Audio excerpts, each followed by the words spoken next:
Welcome to another edition of Pro Shows. This time we're in Ghost of Yotei, and I'm going to show you how to parry the Oni, one of the Yotei 6. As you traverse with Atu on her journey, you'll come across Ishikari Plains. As part of the story, you'll end up in the Ishikari Fortress, where you'll face off against the Oni. The Oni is one of the Yotei 6, and he carries with him what looks to be a large Odachi, but don't be mistaken. Despite his large frame and his large sword, he moves pretty swiftly and has quite a few devastating attacks that will damage the unprepared. The fight has two distinct phases. The first takes place in the trophy room within the Oni's castle, the second just on the outside. The Oni's moveset between these two phases doesn't change that much, but there are some subtle differences which you need to be aware of so you don't get caught. So during this edition, I'm going to call out those moves, the specific variations, the parry opportunities, and also the timings when the Oni produces some unique attacks. So just before I start, I want to give you a bit of information about the setup I have in this video. I'm wearing the Bounty Master armour. This armour itself is a double-edged sword. It increases the perfect parry and perfect dodge windows, but regular parries are disabled. And after a perfect parry, it enables 3 additional attacks. So you might see that through the video. The charms I'm using the Charm of Furious Attacks, which boosts damage with dual katana. The Farthest Charm, very important, recovers health after a perfect parry. Charm of Confident Strikes, gains spirit when staggering enemies. The Charm of Bull Deflection, where parrying inflicts additional stagger damage. The Charm of Fortune's Grip, so if I'm disarmed, my weapon lands closer. And finally, the Takezo Charm of Unrelenting Warrior, which allows more damage when I'm at low health. There can be more optimal setups for charms, but these are just the ones I had during this fight. So let's make a start. The first move I want to draw your attention to is a large double-handed overhead slash. This move the Oni uses in both phase 1 and phase 2 and can present a great opportunity for parrying. However, the difficulty comes in the delay. The Oni will move the sword behind his head, accompanying the blue glint. He will delay and then strike. If the overhead slash connects, he'll then follow up with a horizontal slash, quickly followed up by a second. In the latter part of phase 2, he'll follow this up with a horizontal slash, then a horizontal slash combo. So how do we deal with this? The key is to anticipate the timing, but also to keep an eye on that right foot. As the Oni is getting ready to strike, he goes up on his tiptoes and then moves his right foot. At the point he's moving his right foot is when you want to be hitting the parry button. Let me show you that again slower. Pause. Up on the tiptoes. Now watch that right foot. Bang. Now at normal speed.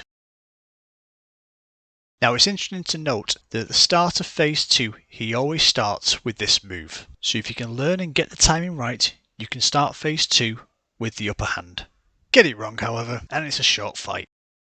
If you do miss the downward slash, you're going to get hit by his horizontal slash, but you then have an opportunity to parry the second horizontal. The trick here is to wait, not to spam the parry button, but to wait for that second horizontal slash. Discipline and timing are key, but if you get it right, you're back in the fight. The next move we'll call the double upward slash. This is a fast move in which the Oni swings his blade upwards twice in quick succession. Again, a parryable attack. Its danger comes from its speed and its difficulty to spot. You'll usually notice the blue glint before you see the sword move, but Oni draws the sword to his right side, keeping it parallel with the floor, and makes 2 rapid upward movements with it. The trick to parrying this is catching it just after the blue glint appears. So let's watch again in slow motion. You see the blue glint by his waist. At the point you see him duck, that's when you hit the parry. This move remains unchanged in phase 2. And at normal speed, if you're fortunate enough to have the first upward slash miss you, you can parry the second, but it's quite hard to orchestrate. The third attack we're going to focus on, I'm calling the Sliding Skewer. This attack has 3 variants, 1 in phase 1 and 2 within phase 2. All of these attacks start the same. The differences are how far Oni travels and whether there is a follow-up attack. This is the phase 1. This is the phase 2, which can travel quite a long distance but has no follow-up. And this is the second phase 2 attack, but has a follow-up. So let's break it down. Now all 3 variants start the same, where Oni brings the sword to his right shoulder. And this is where things can start getting interesting, because the blue glint could look like another move. During the speed of the fight, you have to pay attention to where Oni is putting his sword to have a chance of being able to parry this, because you can easily mistake it for another move and come a cropper. Once the sword is at shoulder height, the Oni will slide quickly across the floor, stabbing anything in his path. To parry these successfully, distance between you and Oni is the key variable, because that impacts the parry timing. I find being closer to him when he pulls this move off creates the best chance for parrying. If I'm too far away, I'd rather dodge. When I'm about this distance from the Oni and I see that blue glint, about half a second later I'm hitting the parry button. It's just a feel, no actual science behind it. Once again, in real time. The next move we're going to cover off is one of Oni's unblockables. It appears in both Phase 1 and Phase 2, but in Phase 2 it has an additional twist. And I call this one the Whirlwind Slash. Here's the Phase 1 move in slow motion. Red glint, twirling leap, and a final twirl on the floor. This move can travel a lot of distance, and with the addition of Oni's sword length, you need to be ready with the dodge. Now it is possible to interrupt the Oni during this move, but it's quite tricky. The safer play is to avoid both strikes in Phase 1. Before we look at the Phase 2 move, I just want to call your attention to this little move. I call this the Whirlwind Fake Out, because it starts like the Whirlwind, but does something completely different. The Fake Out starts like the Whirlwind Slash. The Oni draws his sword to his side with the red glint, but rather than leap, he comes straight at you. You can just dodge this, but bear in mind, if you think he's going to do one thing, he might change it up and do another. I'll show you once more in slow motion. Red glint, straight at you. Side by side, can you spot the difference? Now that we've covered the fake out, let's move on to the Whirlwind Slash Phase 2. The move works the same as Phase 1. However, if you interrupt it here like I did, you'll see no difference. But I'm going to show you why you don't want to do that and instead wait. In Phase 2, the move has a third action, a disarming action, which, if you don't know it's coming, is going to cause you trouble. But now you know it's coming, and you can make this knowledge pay off. You can avoid the Whirlwind Slash as you do in Phase 1, but at the end, ready your disarming counter, and all of a sudden, the Oni has no sword. He does have Kusarigama as a backup, but I've never seen him use this offensively. You could keep pressing the Oni with the katana, or if you have it, you can switch to the Yari and benefit from its advantage against the Kusarigama. The Oni will go for his sword again, so just keep an eye out and switch back to the appropriate weapon. The final main move to cover here is the baseball swing. This is a devastating flurry the Oni uses, with a potential disarm at the end. In the hard difficulty, if you're struck by the first 3 strikes, you're dead. And if you're lucky enough to miss or survive those, there's more. The best way to deal with this is to parry the first one. It's well telegraphed and has quite an easy parry window. So let's start by recognition. The first thing you notice is the Oni stamps his left foot, then he's coming at you swinging. As you see the sword moving from behind his head, that's when you parry. If you miss the first parry, like the double hand overhead move, if you pause and then parry, you'll get the second.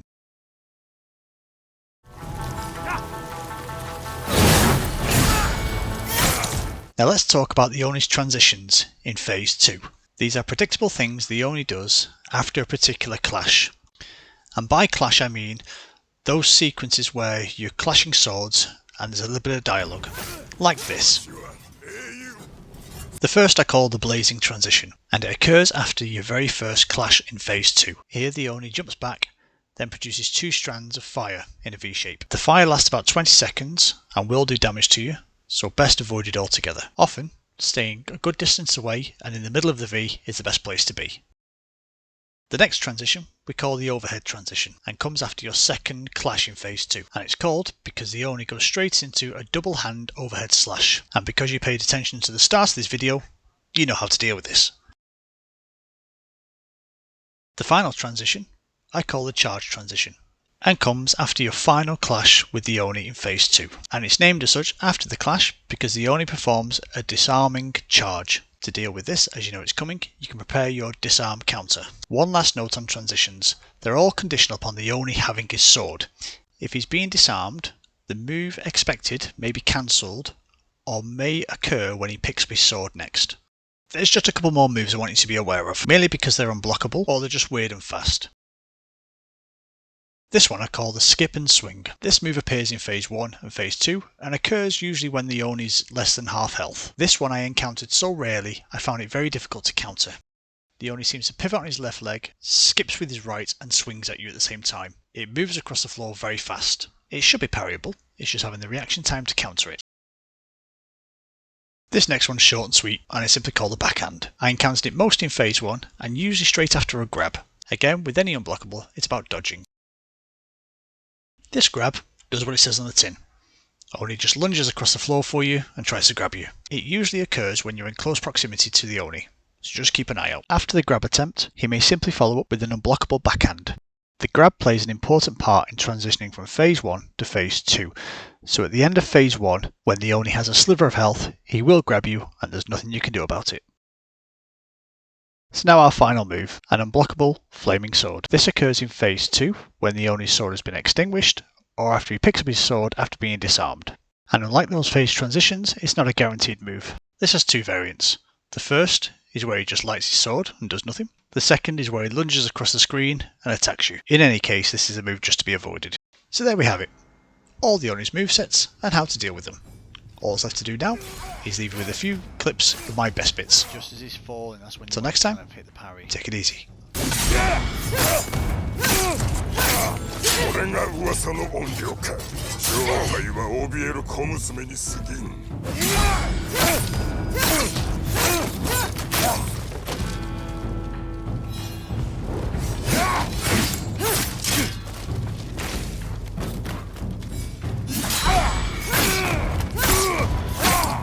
あの男は忠義に反した。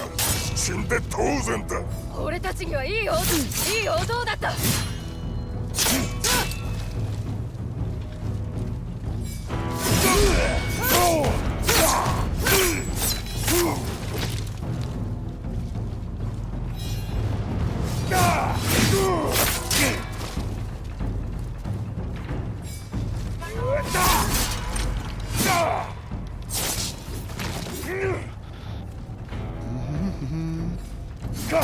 Oh, he got me. Oh dear, that was so close.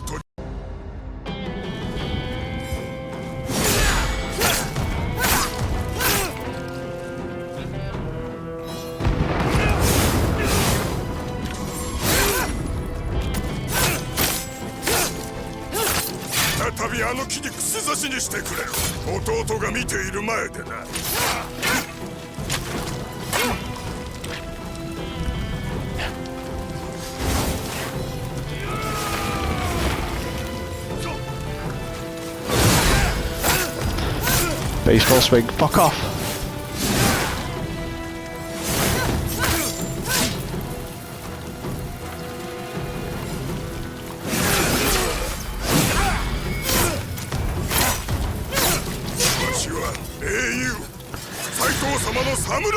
Dee. これが噂に聞く鬼だ。正体は哀れな死に損ないだ。こ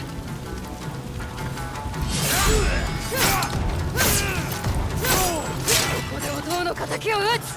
敵を撃って何になる。ムクロはとうに腐っておるわ。